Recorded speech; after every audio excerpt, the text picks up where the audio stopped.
Start.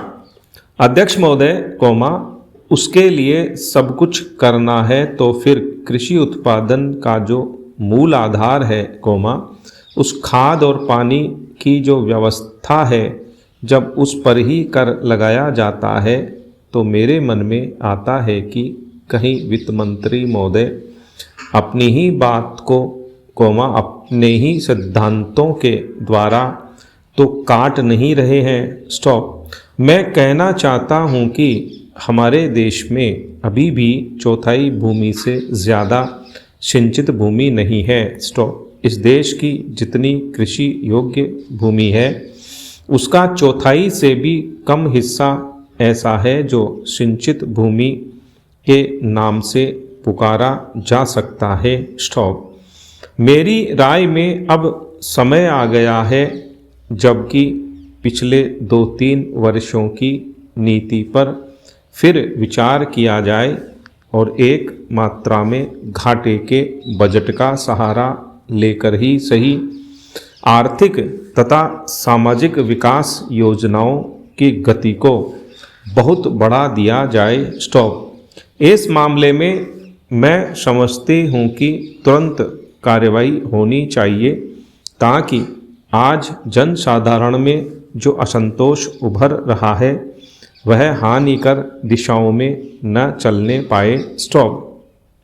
आज के राजनीतिक वातावरण की दृष्टि से भी मैं कहना चाहती हूँ कि विकास की गति को बढ़ाने की आवश्यकता सर्वोपरि है। स्टॉप। हेरा। जहाँ तक कि नए बजट के अंतर्गत कर नीति का संबंध है, अच्छा होता यदि मिट्टी के तेल जैसी वस्तुओं पर अतिरिक्त कर न लगाया जाता। स्टॉप। मेरी राय में इस प्रकार के करों से बचना ही उचित है, परंतु वस्तु स्थिति कुछ ऐसी लगती है कि प्रायः गरीबों पर करों का भार लादे बिना सरकार की गाड़ी आगे बढ़ ही नहीं सकती। स्टॉप। एक नया कर जिसे पहली बार वित्त मंत्री ने लगाने की ठानी है वह कृषि संपत्ति संबंधी कर है। स्टॉप।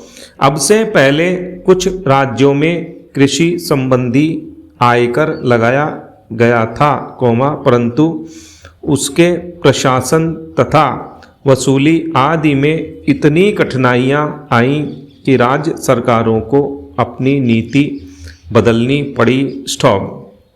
बात यह है कि जहां करोड़ों अनपढ़ तथा गांवों में बसने वाले किसानों पर हिसाब किताब रखने और रिपोर्ट भेजने की जिम्मेदारी लादी जाती है, वहाँ ऐसा कोई कर सफल नहीं हो सकता। स्टॉप। उल्टे उसके कारण लाखों लोग कई प्रकार से सताए जाते हैं। स्टॉप। और फिर वे लोग सरकार से नाराज हो जाते हैं। स्टॉप। इसलिए पहले देखना यह पड़ेगा कि यह कर कितने कृषकों पर लागू होने वाला है और उससे कितना रुपया कर के रूप में वसूल होगा।